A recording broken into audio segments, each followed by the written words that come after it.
Welcome everyone to our second to last special Sunday episodes of Conversations in the Void. I'm your host, Graveyard, joined without my producer tonight because it's a late night for him and he's a sleepy boy, but he'll hear this later and yell at me, so it's all good.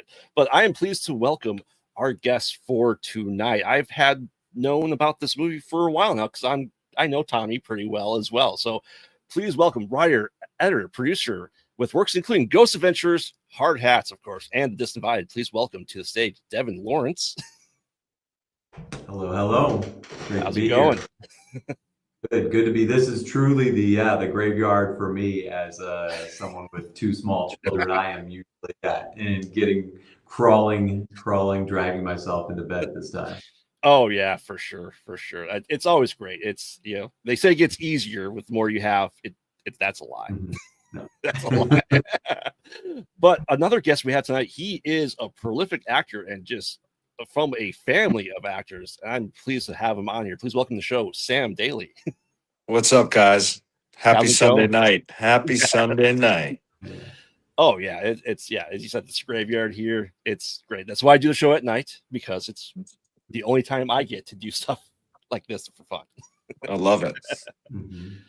So, I like to, while we're waiting for our last guest, get to know a little bit more about you guys and kind of like the horror backgrounds and roots that you guys may have too. Do you kind of remember what your first horror movie was and how old do you think you were? What was yours, Devin? I remember mine. I remember mine. I remember like the scariest movie I saw, like the most one that stands out was Pet Sematary. Ooh. That was the one that like stuck with me. I remember like friends sleepover, putting on the VHS Pet Sematary, and the scene of the old woman with the like hunched back and like also the Achilles slash. Like those are the things that stick as a kid that stick in your brain forever. And that was true. That was the first scary movie that I saw.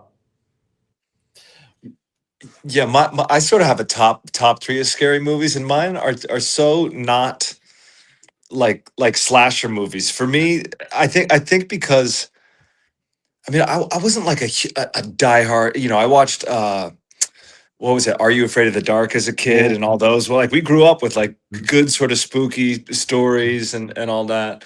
But like my sort of Mount Rushmore of scary movies are, The Shining, which is terrifying. Don't Look Now, which is like it's sort of it's obscure to maybe Gen Z people, but Donald Sutherland in Venice, Italy, and this old woman in a red raincoat, and it is terrifying. The Exorcist for sure. And I really like The Witch. I think The Witch is just a masterpiece too. Just so it's not a big setup. It's like a family gets excommunicated from England. They move up to the middle of nowhere in the woods, sort of Salem witch trial era, and there may or may not be a witch in the woods, and it's just like it's terrifying. Yeah. Classic. I thought we were saying the first. Yeah. But we'll get to your favorites too. But yeah, the first movie, then like the first horror movie I acted in was this movie called Murder 101. And it quickly Tom Sizemore was in it, so that was I actually met Matthew, our producer on the film, at a table read 15 years ago, which was really random and funny. But it quickly sort of, having done a handful of these movies now, once you see it, like now when I see The Ring or something and there's, someone craning their neck going down a long hallway at night, there's something about it to me. I look at it. I'm like, oh man, that actor, it's like 4 a.m. They're starving. They're dehydrated. They're yelling cut and going, how many more takes of this are we going to do? But I appreciate really like psychological thrillers, they scare the shit out of me more than a jump scare even. Like I really loved Weapons That Was Just There, which, you know, they say is a horror movie, but it's more like a witch story in my mind. And I thought it was so great. So that's my 2 cents on horror. Absolutely. And our last guest is here. Let's bring her on. She's an actress and just one of 2 evil actors. Please welcome to the show, Dani Reynolds. Hello, Dani thanks for Reynolds. having me. Hello. Thanks for coming on. Yes. Yes, So I have to it's ask you late, then. y'all. We out here. We up. You're mountain time though, right? I'm mountain time. It's 10 o'clock for Yeah. me. It's 11 o'clock here in Chicago. Oh, So you're oh, really yeah. nighttime. oh yeah. Oh yeah. So Dani, well, now you're here. What was your first horror movie? Oh man, my first is hard to remember. I went through a major horror phase with my friends in high school, and we would try to stay up all night, and we would usually choose like a theme. So I mean, usually it was horror, so that we would just go to but you know, back then it was DVDs, so we would go to the DVD store and we would rent like 6 DVDs, and we would stay up all night, and it would be like Vampire Night, and we would watch like every vampire. And you know, I grew up in Idaho, so I feel like the movies that I grew up on were not like the standbys. It was just like whatever the local video store happened to decide to stock with. So Yeah. but you know, one movie that I saw in high school that has haunted me in a creepy way, which is very much like psychological thriller down the line, is Mothman Prophecies. And I rewatched it recently, and I was like chilled to my bone. I was like, ooh, it's so creepy. But I totally agree, Sam, the witch or the vitch or whatever you, oh my God, that is like Terrifying. so terrifying. Man, I mean, of the, and anything by that filmmaker. Help me, Devin. Who is that filmmaker? Robert Krager. Robert Krager? Isn't that what his name is? Krager? Eggers. Eggers. Yeah. Sorry, Robert. Sorry, Robert. Hire me. Don't listen. Don't watch this. Sorry, Bobby E.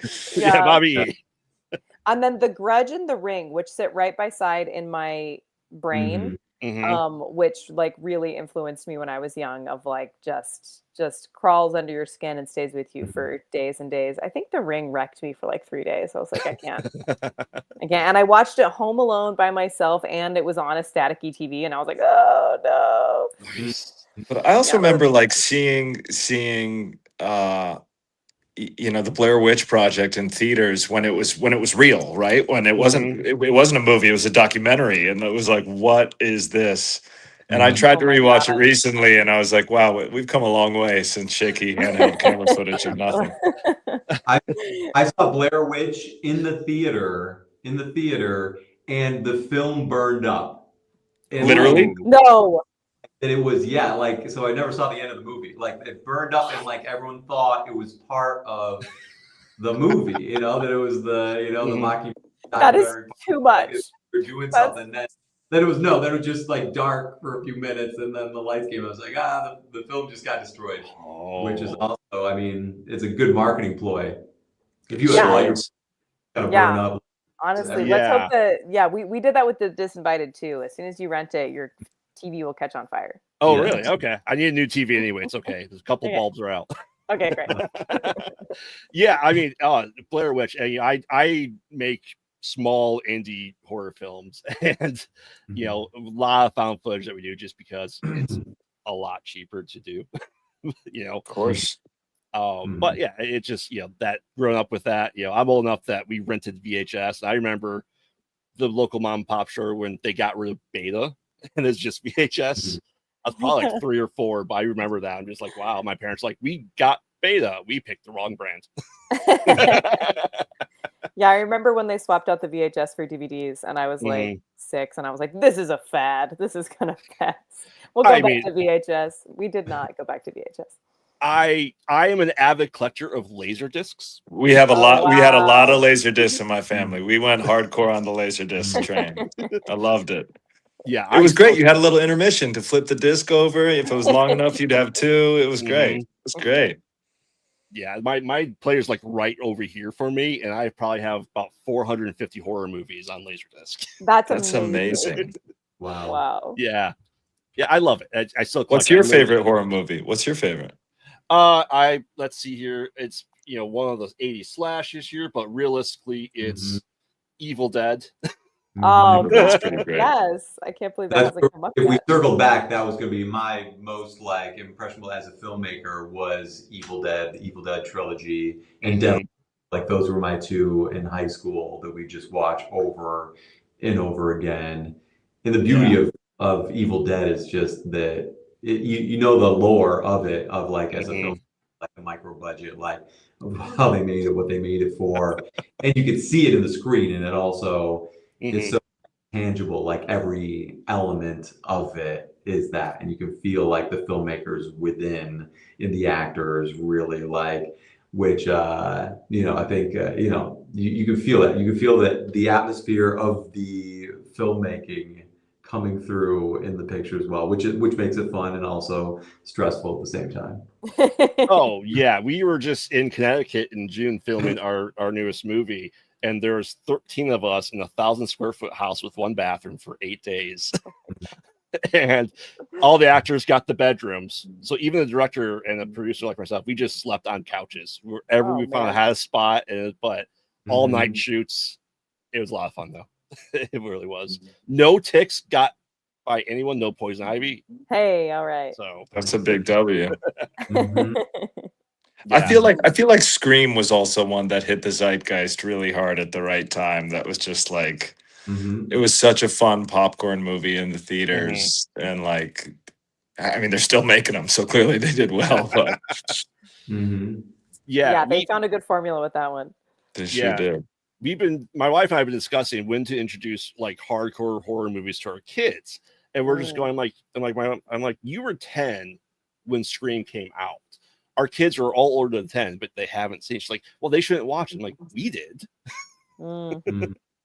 But yeah. But it's also kind of the right is like sneaking, like seeing it in secret, like at your friend's house. Or I mean, you could be that house, right? There's all those the one friend whose parents think it was it's just like and you can watch, or with your uncle, you know what I mean? And then you get to run all the Friday the 13th and do so. You just got to decide: are you that house, or is somebody else? I'm for sure that house. I probably besides my lyrics, I probably have like 3,000 plus movies on DVD still, and just I'm that house. I'm okay with that too, because like my kids like, oh, we know who Freddy is and Jason and all that stuff. I'm like, yeah, but you weren't the scared kid that wouldn't go past the cutout when you're like 5 because you're terrified of it as a kid. My favorite thing is when my kids are 8 and 6 now, and if they have a sleepover and the parents check in, they're like, how's everything going? I'll have them sit on the couch and put the screen on, and I'll have like Reservoir Dogs on in the background or I'm like, they really love Showgirls, we're just starting Reservoir Dogs, like everything's going good. We might watch Scream later tonight. They're having a blast. Yeah. I mean, with you guys being in the industry, do you view it very differently with your kids versus not, do you think?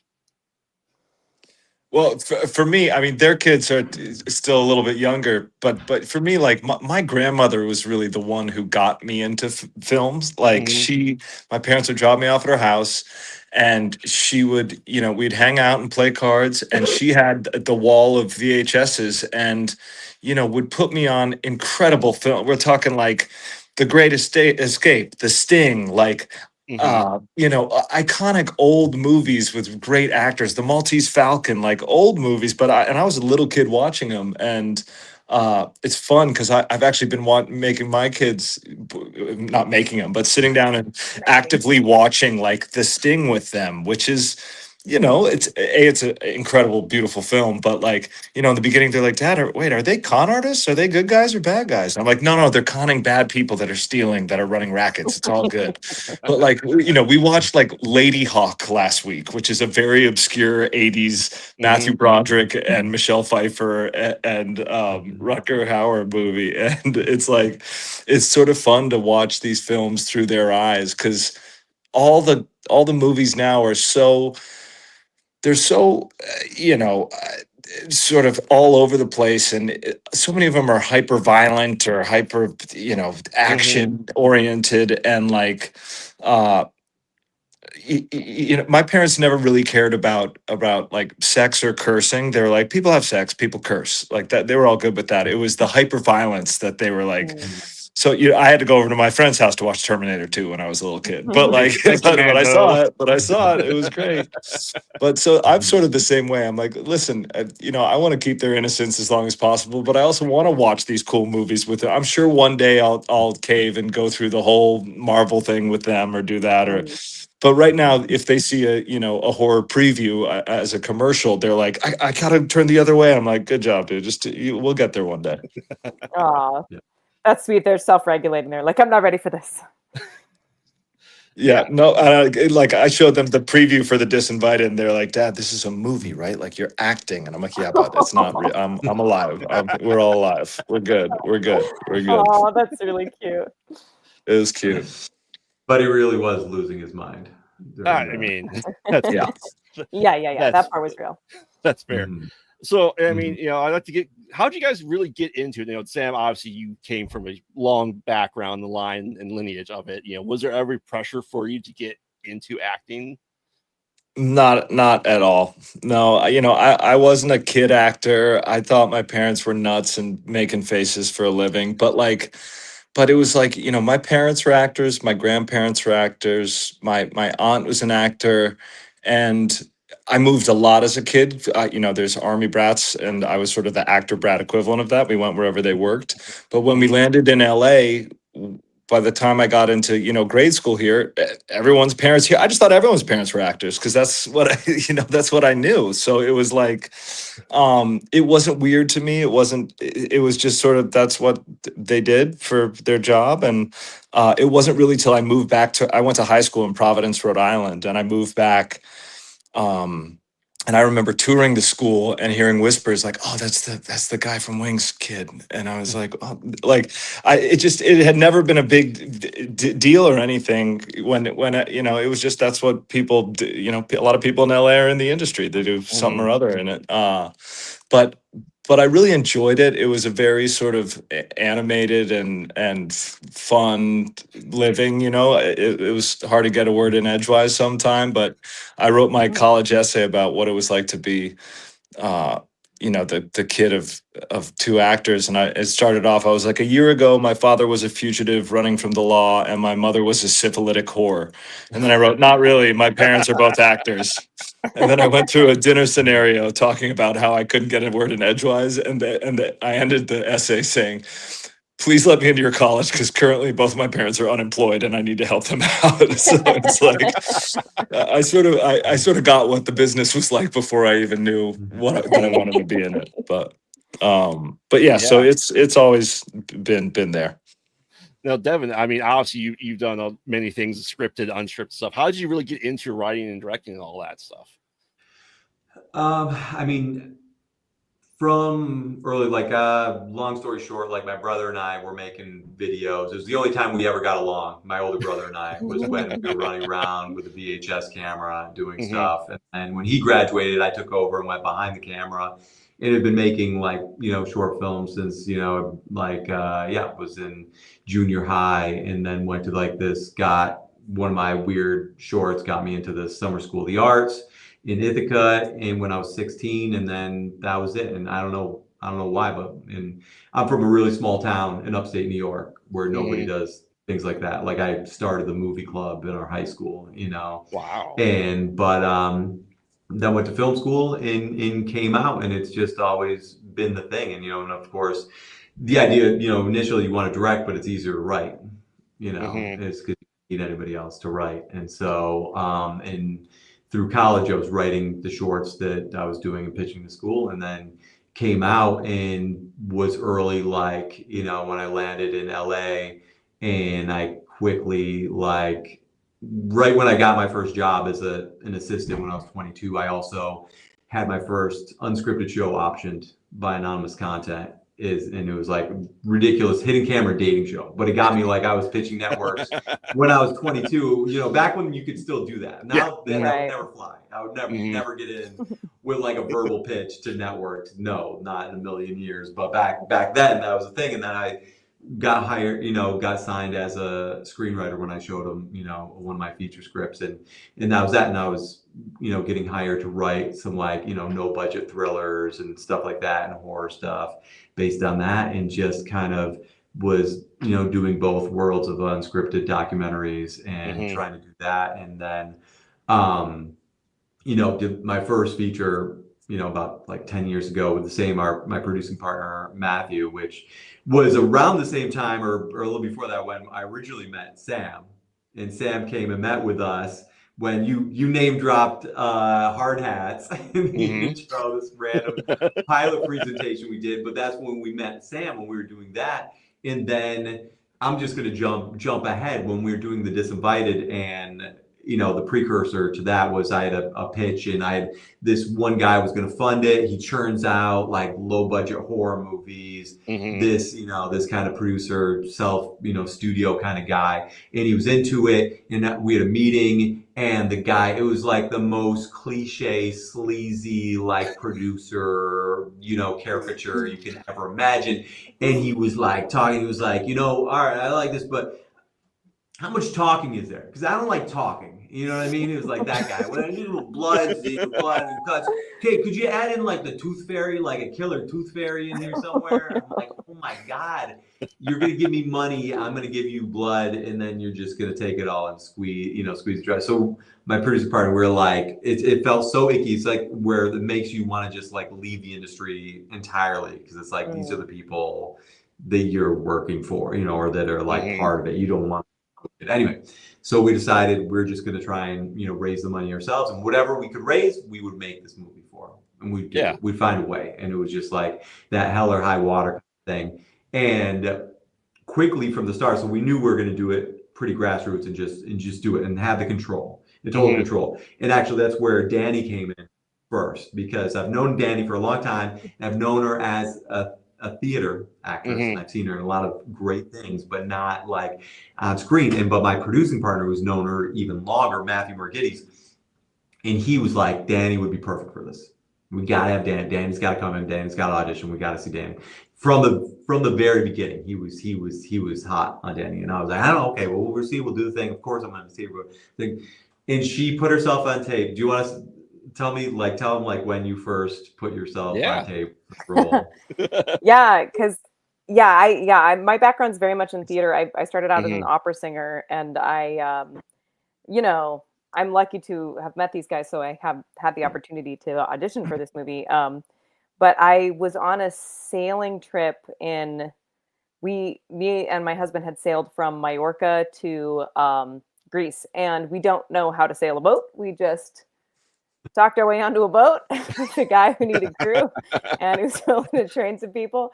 And we wanted the adventure for a number of reasons. And then partway through the journey, our mainsail ripped, and then we sailed most of the way with just one sail and like a little tiny motor. We were like puttering across the Mediterranean, and then he like left. So I was stuck on a boat in Greece, and they were like, if you want to submit your tape, you have to submit it like it's due. And I was like, okay, cool.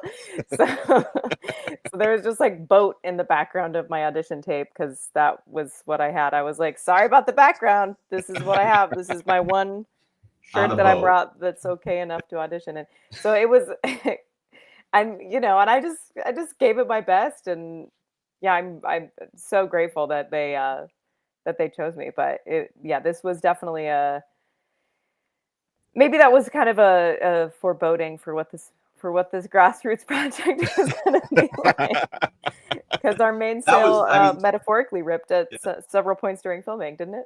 Well, I think that is meaningful in multiple ways. But for one thing, as soon as I saw it, then I knew, like, that was it. I stopped looking as soon as I saw Dani's tape, and part of that, I mean, it was just the depth. I mean, Dani, like, her comedic timing, her understanding of that, but also just the gravity that comes in with Dani's, and then also, and she just had it. She had the role, like I saw it immediately. I immediately saw it. But then also just saying that, like, that she put herself on tape, was able to deliver that performance, just, rough, just like instinctual performance, delivering it while on a boat in Greece, you know, middle of it.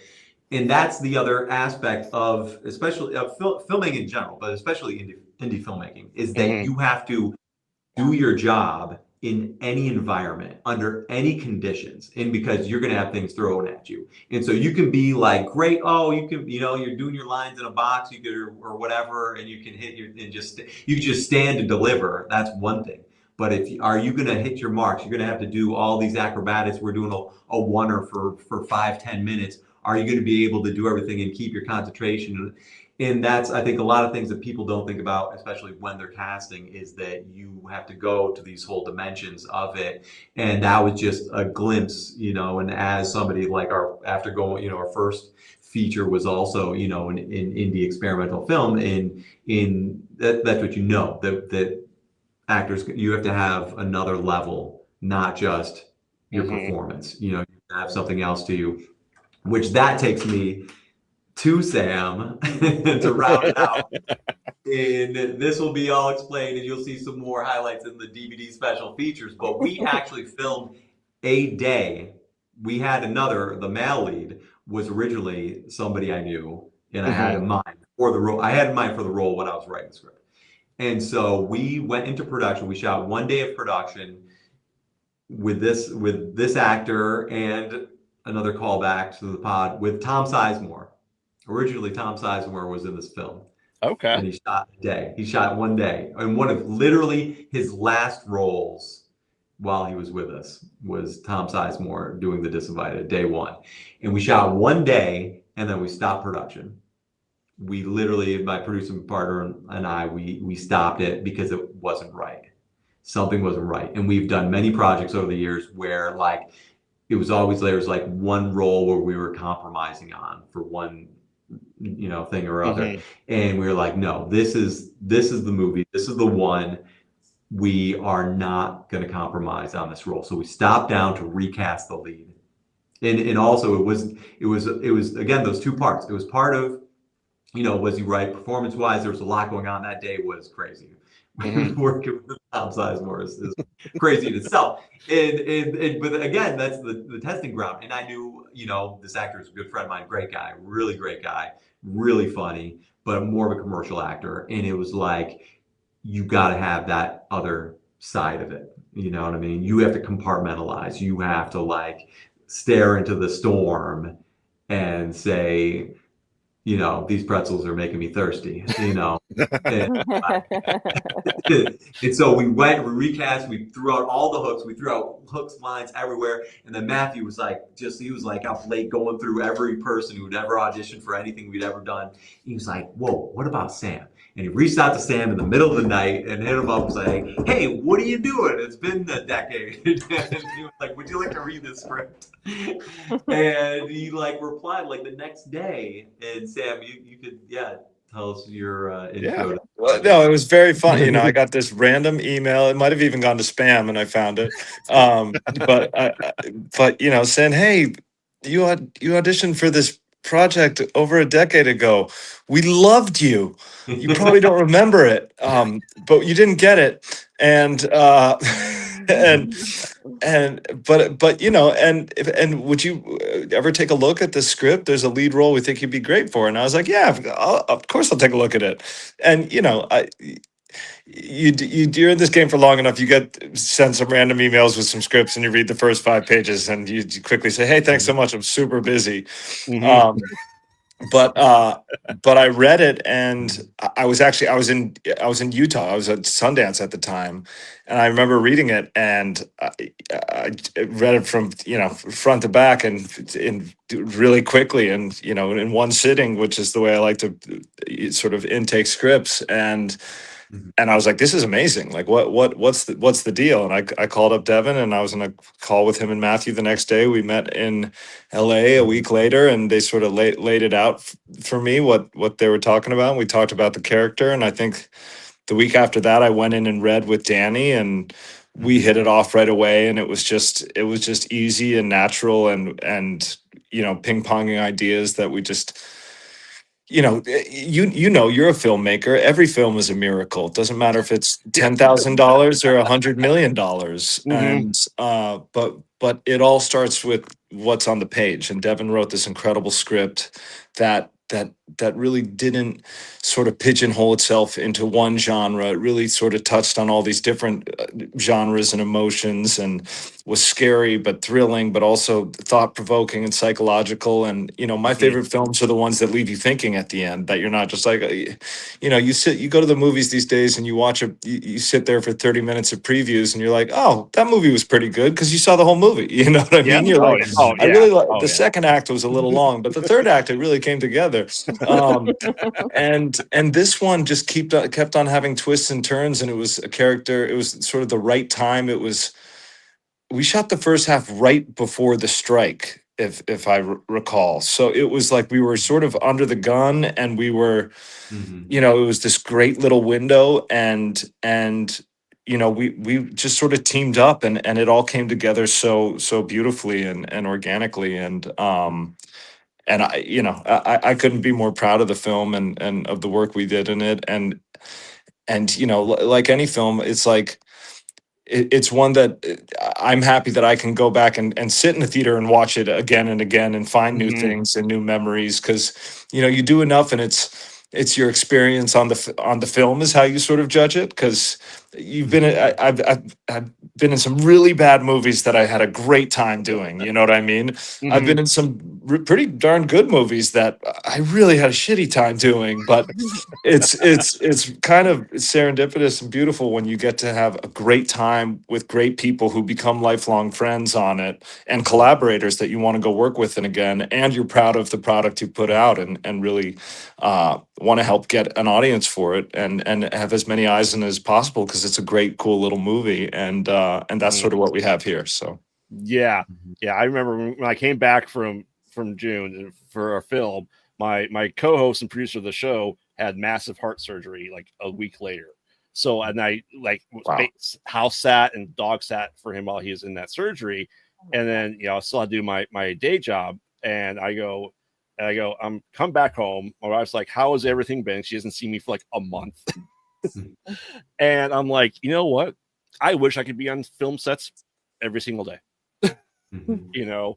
It is I got to The meet best. really great new people that now I'm working with projects with, I'm collaborating with stuff, and we have ideas for some really shitty found footage Owlman creature trilogy that we want to do. But I love it. yeah, it's something that we just because there's downtime and we're just creating stuff and just talking and just having a lot of people in the same room. A lot of ideas obviously flow, but more so when alcohol's there too. Yeah, I mean, like I said, I really appreciate you guys coming on. Like I said, I remember when Tommy got cast, he's like, "Oh man, I gotta get you in touch with Devin. He should come on the show and all that stuff." And now here we are. I think a little over a year later Mhm. since I had that talk with Tommy. But yeah, it's awesome. You guys have been going to festivals, you've been winning awards, and kind of what's that been experience been for the past years or so for you guys? It's with the circuit, it's a little frustrating just the time wise of it. But Mm-hmm. and I swore like after the first one, I was like, we're not gonna do the whole festival run again. Let's just get it out there, do the thing. And because it's hard, it eats, that's like the other side of filmmaking. Like it's the time. There's so much time, Yeah. and you're always in between this thing of like you don't want to wait, you don't want to take too much time, you don't want to lose steam, or you want to move forward with everyone's futures and get it out there so show everybody what everyone's doing and get moving, but you also don't want to sell the movie short. So if there's any other opportunities, Mm-hmm. we were doing that. We were doing, some targeted festivals, and then we won, best feature. Then we were like, all right, let's move to the next, thing. And so we were, again, then you're like, what are you doing? Sales agents. You got to go get your sales agent, your reps doing your thing, where you're going up. The whole game is the whole distribution game changes like every few years, So you think you're doing your ducks in the row one way, and then Mm-hmm. all of a sudden you go to your targets and you reach out to agents and you're like, oh, now we won best picture. Do you want to rep our film? And they're like, well, no, you already premiered at a festival. Like this was like with CAA, and there was like, no, and they're like, oh, they would plug you in at South by, like, and then it reveals the whole hidden hand of it all is that, okay, the game is rigged. The game is really rigged. I thought I was playing it. I thought I was finally playing it right, but oh wait, it's rigged even prior than it used to be, even earlier in the whole thing.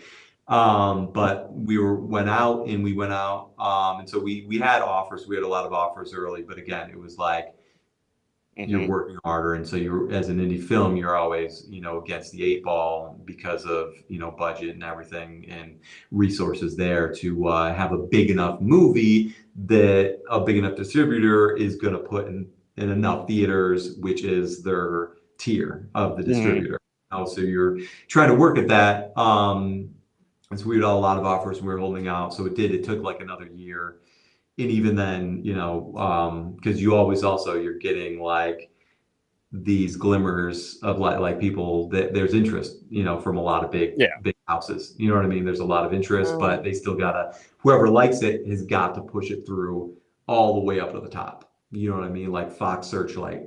And it's like all the way up, and then you don't make it, but you've spent a few months like chasing that rabbit for the good of the movie, because you believe in the movie, and they believe in other people, but still it's like the higher ups that are like just looking at the algorithm and the data of like, what do these names equate to this box office return? Is it worth? And so you're fighting that. But then we finally connected with Dark Star, and they were just the perfect fit. Like I love like everything is genre, but it's all subversive. Like their genre movies, are so different, are so unique, are so character driven, yet entertaining at the same time.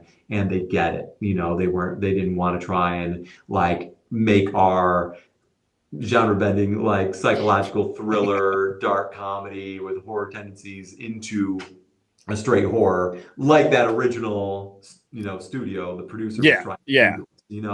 It was like, no, let's like, and if you look wider, open your mind, those films are doing so much better now. Like that is the thirst, is the things like Weapons is more of a mystery and a horror. Like we, refer to like Fresh, as a movie. It's like the things where it seems like a rom-com, and then it's a horror movie, and it's fun, and it's like gateway, because it lets other people, like ours is it's a very much a character study. The relationship between Dani and Sam's characters is you're seeing a relationship from the beginning, the end, and then far beyond the end, because it never ends, right? Relationships never end, and often they come back to haunt you. And so it's a character study, a very relatable character study, packaged within that. And in Dark Star really understood that, and with the marketing and the push. And it's great to have, and I'm glad we waited to find champions that really understand the movie and believe in it and want to get it out in front of the right people. Well, it's true that people do appreciate and enjoy nuance in film. Yes. It doesn't always need to be banged over their head. It doesn't always need to have a beautiful bow tie at the end. It's like that's what film's all about. Yeah, I think for what I've been part of in the past couple of years, I think our biggest accolade we ever gotten was we were deemed too extreme for Amazon. Love that. That is great. Congratulations. And I'm just going, even after Terrifier, you're too extreme. Yeah, because it's found footage, so it seems more real to people at Amazon with that stuff. And it's funny because this is the second one in a planned trilogy, I think, right now. And so the actor who was playing the killer in our movie couldn't make it down for that weekend shoot that we were doing. So he has a mask. So I had to shove my beard up into a mask and play the killer. and like, so especially in indie, actresses and actors don't show up or can't make it. So then we need to have someone get killed. And we're filming at my house. So my wife then is now in the movie, and I killed her on the screen. And so that's true love. I'm like, it is. She got more from it, more money than I did. So doing that. But I'm like, it's one of those, like, that's one of those kill tapes that you were in that did. I'm like, okay, cool. Now I can put that, and like, that's cool for me just to be able to say that. Yeah. I think just I'm like when we the DVDs, I'm like we just got to put the sticker on there. Too extreme for Amazon. Too That's extreme for amazing. Amazon. That's Amazing. amazing. I think we had 4 different people play our killer throughout the film. That sounds Yeah. fun. That had to stand in the last minute. Yeah. Wait, you did, Devin? No, I didn't do it, but like Oh, they okay. had 4 different people. I know. I'm thinking like I know of 2. I'm like trying to think of 3 and Mhm. 4 of like who the other ones were. Mhm. Awesome. Yeah, so we're about here at time. So I gotta ask you guys some roundup questions, and we'll kind of go around the board here. If there was a knock on your door tomorrow, because it's too late tonight to answer the door with the knock, right? Yeah. If you were offered, what would be your dream role or thing in an existing IP or franchise that you haven't done yet? Like if you wanted to make, say, the next, I don't know, Critters, let's say Critters 6 or something like that. What would be your ideal next entry in the existing franchise? Wow. I have a couple. If there's one movie I would reboot, it's an obscure gambling movie, but more relevant now more than ever with all this crazy NBA scandal. Never. It's a movie called The Cincinnati Kid. Mm-hmm. It's a 1960s Steve McQueen, Edward G. Robinson. It is one of the you watch Rounders. Everyone loves Rounders. You see how much Rounders got from this movie. Like it is an iconic just gambling where they're only doing they're playing 5-card stud, they're playing with all cash, and it's just like it could be remade really easily, and it's a really fun movie. If there was something that I have a desire to do these days, honestly, I would love to do a war film. It doesn't matter which war. I don't ever want to go to war in real life ever. I'm way too scared. But there's something about something fascinating. First of all, I think there's some incredible war movies that I really enjoy watching. But there's something incredible about just the psychology of acting in this role where you're terrified, but you're also being extremely brave, and sort of the balance of that and the horrors of war. And I just think it'd be really fun to go and talk about going to battle, but going to make World War I, World War II, Vietnam, whatever. It doesn't matter. Just to get into character and sort of dive deep into that world. Yeah. What about you, Devin? I think I'm gonna say Monster Squad. Ooh. That I want you to do a sequel to Monster Squad. That would be my jam of horror fun. I want to make like a really fun 80s style film that's like an adventure kids film. I don't know if Danny and Sam have heard of the movie. I know of it. I've never seen it. It's Goonies meet Universal Monsters. Oh, that's fun. Love sounds Goonies. every monster What a comes great out and choice. the kids got to beat the monsters. And it's really cool because it's like the kids are very like even more edgier than like the Goonies kids were and everything. And it's just fun. It's like that. Save the world. Kids save the world. You know what I mean? But with Fantastic. monsters and scares and fun and like quotes that live forever. Wolfman's got nards. Yeah, that's what I would love to do. Mm-hmm. I love that answer, Devin. Thanks. Awesome. What about you, Dani? Okay, so franchise specifically, Yeah. I think for my teenage self, I'm going to go back to Zombie Night, and I'm going to go with the 28 days, weeks, months, years later franchise. I don't know what they can do next. It'd have to be like decades later at this point. Yeah. Well, they're doing the 28 years later is the first part of a trilogy, like about the Bone Temple and everything. So I could still be in it. They could still Uh-huh. call me for like the third movie. Okay, I'll play a zombie. I'll take a lead role, but I'll play a zombie. I just rewatched 28 Days Later, and it really held up. That movie's incredible. That's a seminal movie for sure. Incredible. It is. Incredible. Brought a style. Brought a style both cinematically and to zombies themselves. Was like both aspects were like groundbreaking. Yeah. No, and I'm down with a zombie movie. Absolutely. Yeah. It never ceases to amaze me how like the fascination with zombies remains relevant, and like we find new ways of falling in love with that whole genre, and it's so I think it's been fascinating to watch that whole series like evolve over time. And And then the original, you know, I watched it at 3 in the morning when I was 16 or whatever, and like it scared the piss out of me, and you know, it has a soft spot in my heart. Well, I've been talking to Sam about a zombie film called Par for the Corpse. It's a golf zombie. It's a golf zombie. Golf zombie. Okay. I mean, I got that, Sam. Believe it or not, I got No, that. it's a golf. If you didn't pick up on that, it's a golf. So maybe that'll be. I don't know if that'll be our next one, but maybe we can Yeah. all Oh man, get in on that. Oh, that's great. Par of the Dead. Par of the Dead. I love it.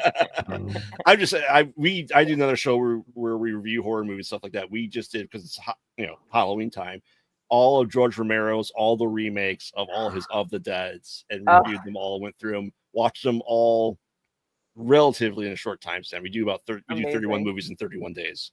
Oh Wow. my god. Oh my god. What were your top like 3 favorites out of those? The original trilogy. Yeah. Hands down. Yeah. Wow. Original, in order of release. Wow. Yeah, that makes sense. I gotta say, I just finished the Ed Gein monster series, and half of the series is just about how like a handful of the most iconic horror movies of all time are inspired by these prolific serial killers. And it was really sort of like Psycho is all based on Ed Gein and his mom. Then you have Texas Chainsaw Massacre. Yep. Then you have, what was the next? Did you watch the whole thing? Oh, I didn't. I'm not necessarily a fan of those things, because I don't like glorifying serial killers so much. Yeah. But It is very glorified. Motel Hell was one that came after Texas Chainsaw Massacre. Silence of the Lambs is also based off of that. Silence. There's Silence. about like 10-ish movies based on Ed Gein. Which is just, it's like, why are we putting him on a pedestal? This guy's a serial killer. I will say that was like one aspect of my character in The Disinvited that I really like as an actor. I was like, I can't. Like, I know a lot of people are obsessed with true crime and like serial killer stuff. My brother can't get enough of it, but it's not for me. I'm like, I don't understand, especially women who are like listening to like, and then she was chopped into bits and shoved. That's into my the trunk. wife. I'm like, all day. have her explain to me why, because I don't understand. Well, she will not watch Terrifier, because she thinks it's gonna be too gory. I'm like, we grew up on 80s slashers. The gore is the same to me, but she's like, I can't watch that stuff. But like, and then she goes listen to true crime. I go, but that's real. Yeah. Wow. Yeah. That's more scary to me. I'm like, I don't want to hear about that. Yeah. Freaky. All right, guys. Last question before we go here.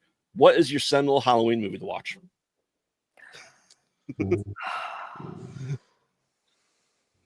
You want to go first, Dani? Go ahead, Dani, you got one. No, I'm like too excited. Like I'm like there's so much flashing through my head. I'm like this. I got it because I just watched this summer. I would say E.T. is my seminal Halloween movie. Really? E.T. it's a Halloween movie. Whether or not it's a total Halloween. I mean, if you're going straight Halloween, Halloween's great. Now I'm in the kids movie phase, so I'm like, I like Casper. Casper worked. E.T. I'm trying to get the whole family, but we went yesterday. It was me and the 8-month-old as E.T. in the stroller with I put a basket on the front of it with that, and I was Elliot, of course. Yes, I love that. I love that. And my toddler has watched E.T. Like at 3 years and old, loved it. She sat up, watched all of E.T. I couldn't. Wow. That was like That's one of my amazing. favorite moments. We watched. That's amazing. That's She's got amazing. good taste. It was That's incredible. Great. Yeah. So I'll put that on my list as one of my favorite. Yeah. The last few years I've been going through a thing where it's like every time October rolls around, I try to see like new ones that I haven't seen before, or I'll like go back and like revisit one of my nostalgia. But I don't have a single movie that I go back to every year. But I would say more frequently than not, I will sit down for some Hocus Pocus. I will. It's not scary. It's not scary, but it is a great time. Yeah. Do you have a good obscure one for us that we should watch? I just finished watching for our Halloween release, Night of the Demons, the entire franchise. I don't know if any of you have ever seen Night of the Demons. There was 3 of them, and then they got remade in like 2000. It was like 1988, 1994, and like 1998. And it was remade in like 2008 with Shannon Elizabeth and Eddie Furlong. Wow. Yeah, and it's really weird and obscure and just cheesy in all the right ways. Oh, that sounds like a great time. I also love demon stuff. I was raised Catholic, so I went through a big anything with exorcism in the title, I was like, yes. Yeah. So Night of the Demons, I'm gonna go for it. Yeah, you should, like I said. But our seminal one that's not forever, but 18 years and counting of Trick or Treat, the 2007 one anthology. So I love that movie to no end. It's finally, after years of being underground, finally people recognize it, and you see Sam stuff everywhere. Yeah, that's an underrated one. That is for sure. I have seen that. Very underrated. Yeah. And then of course every Treehouse of Horror. Oh my God. Simpsons. Yeah, of course. Yes. I'm gonna have to go watch that tonight now. Yeah, the new one just came out last week, I believe. Oh really? Yeah. I can't believe they're still making that show. That's crazy. And they said through season 40 at this point. No, 30. That's been more than 30. It's 40. Yeah. Yeah, I think 40. Yeah. Yeah, they said 40. Yeah, because I was 4 when it started. Wow. That's amazing. Yeah. Good for them. So, all right, everyone. So give us your pluggables where people can find you, follow you, and tell us all the places to get invited and get news for that as well.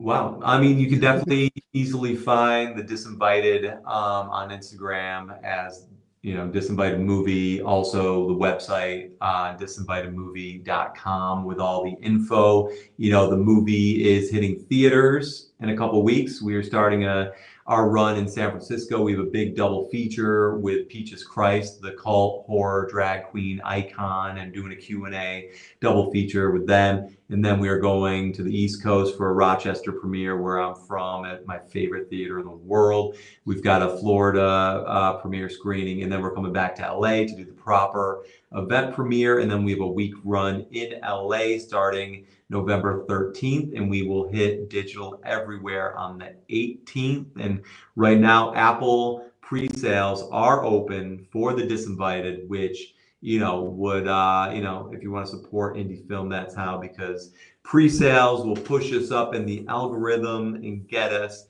into the top 200 queue for when we're released, so that so people will see it. People will have a chance to see it. We got to get out of the sea of the digital everything. So check it out, take a look, support, and let us know what you think. Yes. Awesome. And your social media handles for people to follow you individually as well. Ditto to everything Devin said. Don't follow anything but the Disinvited. That's where to go.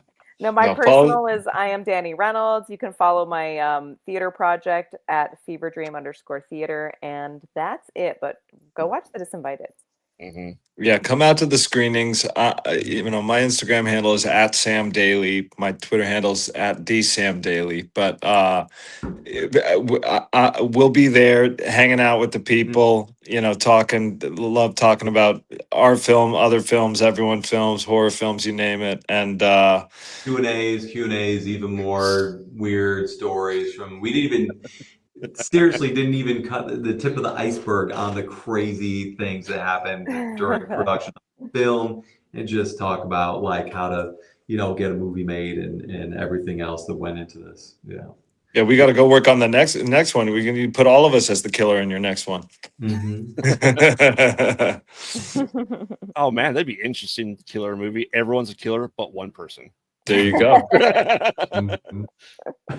Awesome. Well, thank you everyone for joining us on this special Sunday episodes. And if for anyone new here, follow us on all social media at Pilot Night, and we'll see you next time. Don't get lost in the void. Good night. Good night. Thank you so much. Good night, guys. Good night. Thank you.